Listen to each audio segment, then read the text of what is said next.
Morning, guys. Welcome to the weekend edition.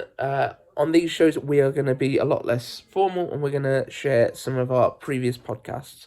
So, here is JB Bandy, the guy who trained Tom Cruise, in conversation.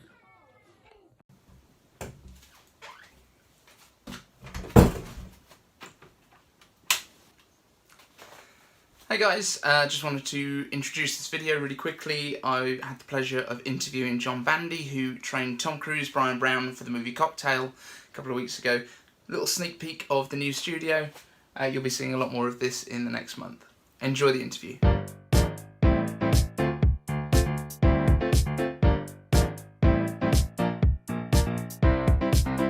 First and foremost, thank you so much for being on the podcast with us. How is it that you sort of got into the bartending profession in the first place? I know when you were involved with the movie and things like that, you'd already been in some competitions and things like that, but can you give us a bit of an idea of what it was like to be a Flair bartender at that time? Right. Yeah, I'm from Detroit, Michigan. I was working construction and finally got into the restaurant business. Yeah, I started as a bar back and worked my way up as being a bartender. How I got the movie Cocktail was I was working at a bar here in LA, and a couple young girls came in and they didn't know what they wanted to drink. So they wanted something fruity.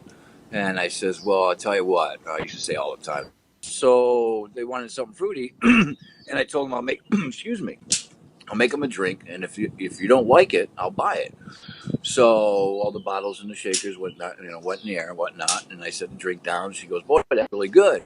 She works for some VIP at Disney, and they were looking all over New York at the time for somebody to train Tom Cruise and Bryan Brown for the movie Cocktail. Well, I says, you know what? I had just won the first Olympic bartending championship they ever had, and that was on a videotape. So they sent somebody out. They picked up the tape.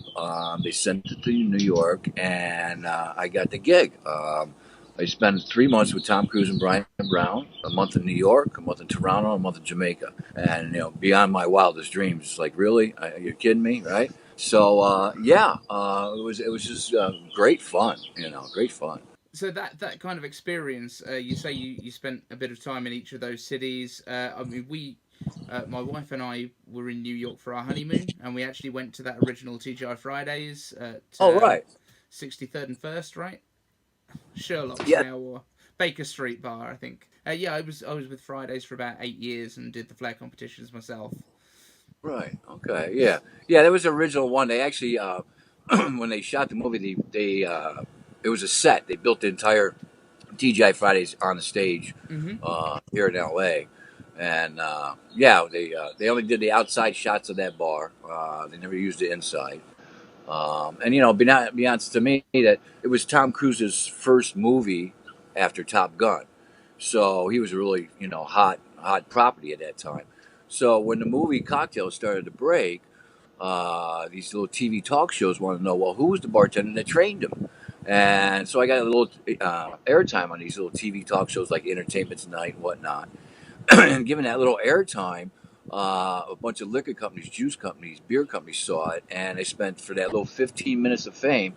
I spent the next 8 years in 30 different countries, flipping, doing seminars and flipping bottles and carrying on, all over the world. It was wonderful, wonderful. Yeah, absolutely. It's such a great business to be in, and I mean, we spoke to Scott Young, who I think you might have spoken to. We spoke to him on one of the podcasts a little while ago. It was his videos that I originally learnt from. I have found that your Olympic bartending video is now on Vimeo, I think, online. So we might drop a couple of clips in, just so that people can see some of the. I mean, the way that Flair bartending has evolved over these years since the movie Cocktail. I mean, I know you said that you just won a competition. How widespread was Flair bartending in 1988 when the movie came out?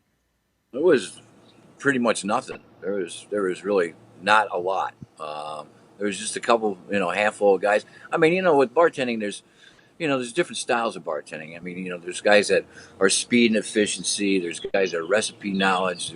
Guys that can tell good stories, tell jokes. Guys that just kiss women all day. I mean, there's all kinds of different personalities.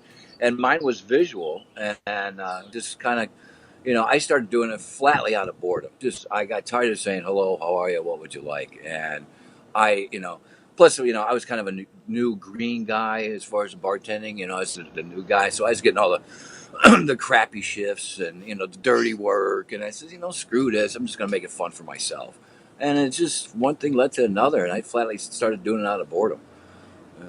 It's good stuff.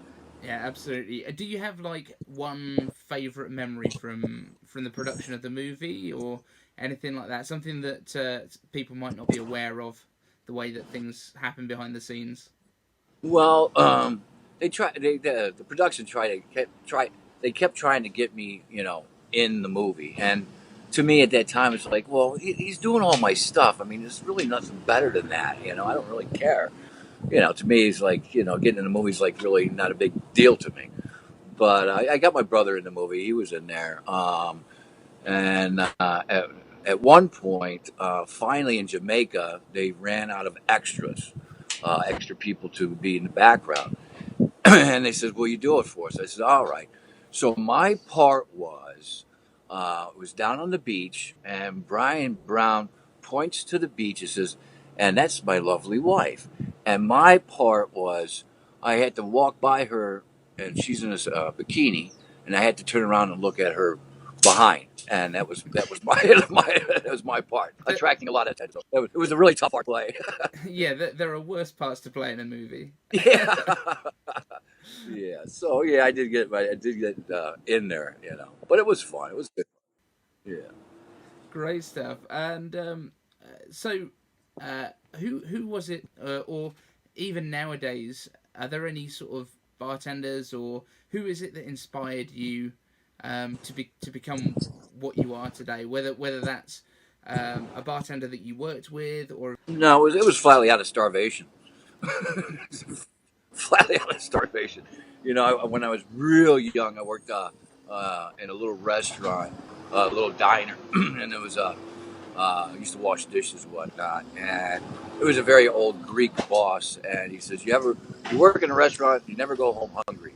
So I said, okay. So I started working in restaurants, and I was being single, and yeah, it was flatly out of starvation. absolutely. So, in that case, I would guess this next question that I've kind of got lined up for you, which is your number one tip for new bartenders. Is there anything beyond sort of standing out from the crowd? Well, I mean, if you got time to lean, you got time to clean. Yeah, Right? If you got time to lean, you got time to clean. You know, and respect all the bartenders.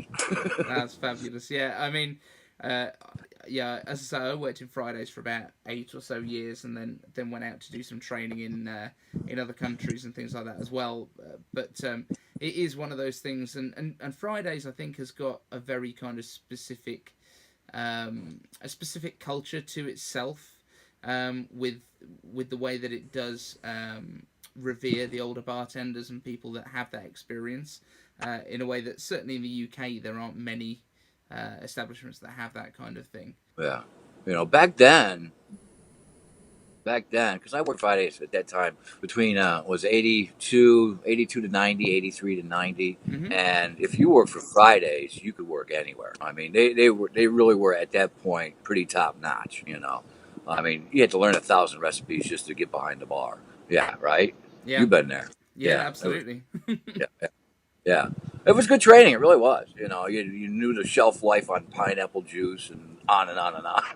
Yeah, all the Right? sensitivities. Yeah, yeah, yeah. One sixth wedge cuts for your for your Right, right. limes. Which Fridays did you work for?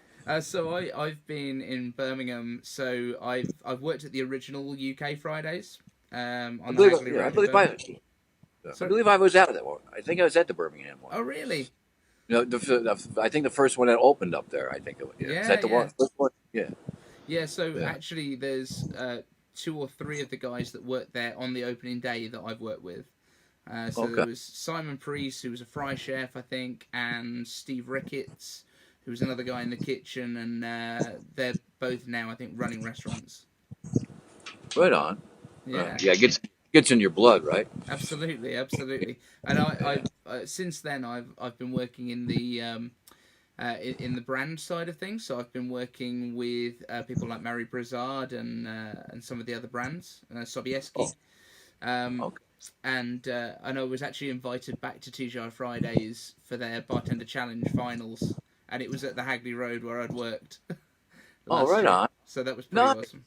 yeah, that's nice. Yeah, right on. Yeah, every once in a while I'll get a call from the guys in Vegas and fly me out and judge a contest or two. And like you mentioned, Scott Young, what a nice fella he is. Oh, Eh, absolutely. Yeah, a great guy, great guy. But yeah, When you do get to Vegas, because that was our second part of our honeymoon, because obviously we needed to get to some Flair bars. New Um, York to Vegas, right? yeah, absolutely. I mean, we couldn't find any Flair in New York while we were there. I think it's died off a lot now. Yeah. It's very craft focused. But which bars would you spend your time in Las Vegas at the moment? Oh, I haven't been there. I couldn't tell you. You know, you asked me like maybe what would be the bar I'd like to frequent, go to the most. Probably the one with the most chicks in it. Fair, fair enough. Preferably on the beach, maybe. Yeah. You know, good. It's good enough for me. So we spent a lot of time at Carnival Court with Flippy, and Okay. and also at Fuel Bar, which seems to have a lot of Del Pesh brothers in there quite Oh regularly. yeah, Del Pesh. Yeah, yeah, Still yeah. behind the bar. Yeah. Is he really? God, he's been how many times he's been a champion now? My Oh, well, gosh. Christian, I think was something about The brothers. 16 or so, and it was Rodrigo that was behind the bar when we were there. But I'm hoping to actually get Christian to come and have a chat with us as well on the show. Oh, right on. Yeah, yeah, yeah. They're good fellows. Absolutely. Yeah, Yeah, they gotta stop bartending and let somebody else win. yeah, one of these days. Yeah, absolutely. And it gets the same over here. We have bartenders that just will not stop winning. Right, right. Good for them. Right on. So have you? I know. I read an article. I think it was the one for the World Flair Association when you said you've not really kept up with Flair in the past few years, and you're a lot more into baseball these days. Is it your son that plays? Yes, my son. He plays for the Milwaukee Brewers. Wow. Uh, yeah, it's still raises a hair on my neck. You turn on the TV and you see your son up there in the major league. It's like, yeah, it's something you just don't get used to. It's a wonderful thing. Yeah, it finally paid off. All those expensive baseball bats and gloves I bought over the years, it finally paid off. So yeah, Absolutely. it's very cool. It's very cool. Yeah, his name is Jet, like the airplane, Jet Okay. Bandy. Yeah, Nice. yeah. I'll definitely look him up. American sports is one of those things that we don't get any of here in the UK, but it's something that I'll get into, and especially you've got a drinks edge to that one as well because with the Brewers, that's a great name for a Oh team. yeah, yeah, right. Yeah, right. Yeah, yeah, yeah. It's very cool. Yeah, right on. Awesome. So there's a couple of questions that I always ask anyone from the bar industry that comes onto the show. So I hope you'll humour me with these a little bit. So if you walk into a new bar for the first time, what are you going to order? I pretty much like it all. Well, I do favor Scotch. I Okay. do like Scotch neat, maybe with a cube, and I particularly like the one because I did do a lot of work for Johnny Walker at one point, but I particularly like the Scotch Cardew. Okay. I find very lovely Scotch, and I did find out, if I remember correctly, with all the Johnny Walkers, the blended Scotches. I think 40% is which is in each of those blended Scotch whiskeys is the Cardew. It's like the base of the blend. So Okay. yeah, it's my favorite. Very nice. Very nice. Yeah. And if you could sit at any bar in the world, which bar would that be? Well, again, probably the one with the most girls, preferably on the beach. No, you know what? Geez, David, I've been to so many bars.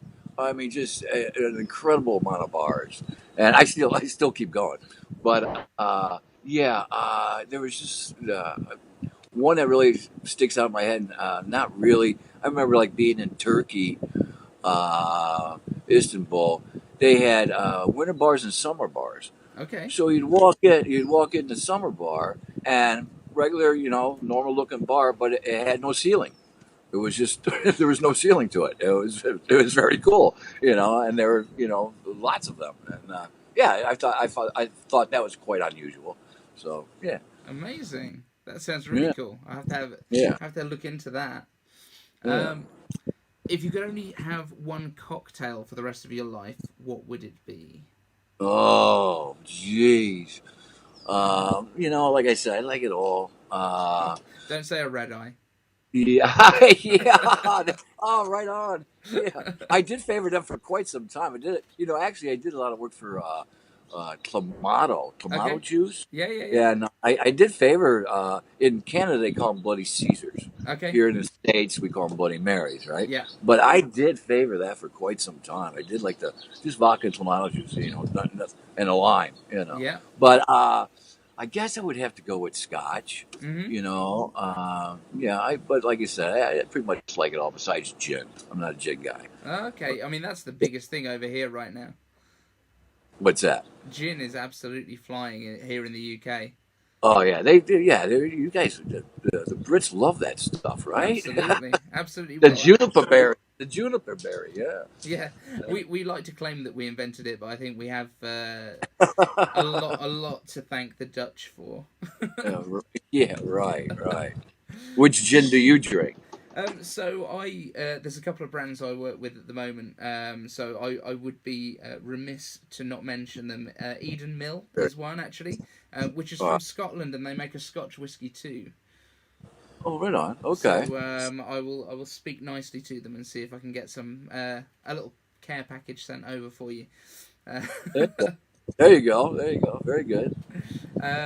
but yeah, I mean, yeah, Eden Mill have some tremendous stuff. It all comes in these beautiful ceramic bottles. Yeah, I see. You got a nice background there. Oh, okay. So Oh, nice. that's their gin bottles right there. Yeah. Almost looks like a practice bottle. Yeah, absolutely. I've got a lot of those around. I've got a lot of those Yeah. around. Yeah. Yeah, one of the things that we're actually doing this month, because we're making this whole month a kind of tribute to the cocktail movie because of its 30th anniversary, and this show that we're recording right now is going to go out on the anniversary of the release. But I'm going to try and teach everyone that is interested every move from the movie. So we're going to Oh, do my. we're going to do a YouTube video for that. Oh, that'd be great. That'd be great. I'd love to see that. Yeah. The world famous Long Island iced tea, man. Yeah. Absolutely, and we'll see. We'll That see. was. We'll try and stitch a video together of all of these bartenders around the world putting this routine together. Oh, I'd love to see that. Absolutely love to see that. Yeah. Yeah, that was good fun. I tell you, it was good fun. Especially that, that was my that Long Island tea. That was just my kind of go-to little shtick, if you will. Yeah, I enjoyed making that cocktail. I did. no, it's tremendous. We used to love when someone ordered a Long Island at Fridays because you've got so many bottles that might be ready to go. Right. Right. Exactly. Yeah. And that was one of the things too. Is when when the movie Cocktail came out, sometimes I go in a bar and they could love me or hate me. Most of the time it was love me, but the manager would say, "Oh, you're the guy. All my bartenders are spilling the liquor all over the place." And well, when the movie came out, people didn't realize you can only have maybe 2 fingers of liquor in the bottle Yeah. because otherwise it starts coming out. So yeah, there was a lot of wasted liquor when it first came out. I tell you what, though, the amount of moves that people are doing these days as working Flair, some of the things that happen with a full bottle these days are incredible. It's unbelievable what bartenders can do now. Right? Yeah. I'd like to see. Yeah, yeah. Well, I'll send you a couple of choice links over. All right. Right. Very good. We'll Very get you good. some stuff so you can see. There's some incredible work with full bottles, and now we can film people behind a bar with slow motion on our phones. It's ridiculous. Yeah. Oh, that'd be great. Now, is your wife a bartender as well? She is a nightclub manager, actually. Oh, okay. So All I right. met her through running nightclubs. She's an enormous Tom Cruise fan as well, Ah. but I will never stack up to that other than in height. Um, but yeah, she's certainly involved in the bar industry, and we actually met because she was running an '80s themed nightclub. Okay. Ah. Uh, so Ah. so I have a neon cocktails and dreams sign, Oh, all right. Very good. Right on. which is rather good. So that's gonna make Yeah. some appearances this month. No, I says I did hear they're actually making another Top Gun movie. Yeah, yeah. Uh, So you need yeah, we need to campaign for cocktail too now. right. Well, we always made a joke when we were on set that if they did make a sequel, it'd be Cocktail, Another Round, Top, Absolutely. Cocktail, the same again. Another Round, Yeah, or maybe Last Call. yeah. I like it. I like it. Yeah. Yeah. We'll have to get that arranged. But JB, it's been amazing to speak to you. I know you have a book that you wrote. Is that something that's still available? No, no, never Oh wrote a book. no. Oh, I No, thought you did. I found no. something online that was called it was like Behind the Bar, the story of cocktail or something like that. Actually, you know what? I think that is I endorsed uh, Ah. a couple, and I think that had something to do with Cheryl Charming. Oh, She okay. Yes, and I think she wrote something, and she sent the and I endorsed, and yeah, but nah, I didn't have time. Don't have any time to write a book. Ah, fine, no problems. And I'm guessing you're not super busy online, and there's not a lot of places people can find you on the internet. No, no, I'm not. No, not not an online guy. Well, we will let you know if any comments come through from the audience. If there's anything that anyone has burning questions, I'll shoot them over an email for you. So Please do. that it'd be Yeah, please do. tremendous. Right That's on. Thank you so much for You're joining welcome. us. Thank you for giving me your time, and I wish you every success in whatever you're doing next, and certainly for your son with the Brewers. Well, thank you. I really do appreciate it. Yeah, and yeah, send me a little clip of the show, and I'd love to see it or hear it. That'd be I will great. do absolutely. I'll get you a link over so you can have a look. Great. Very Thank good, you David. so much. Thanks for your You're, time. you're quite welcome. Nice to meet you, David. Take care, my friend. All right. Take care, buddy. Take care. Bye bye. Bye.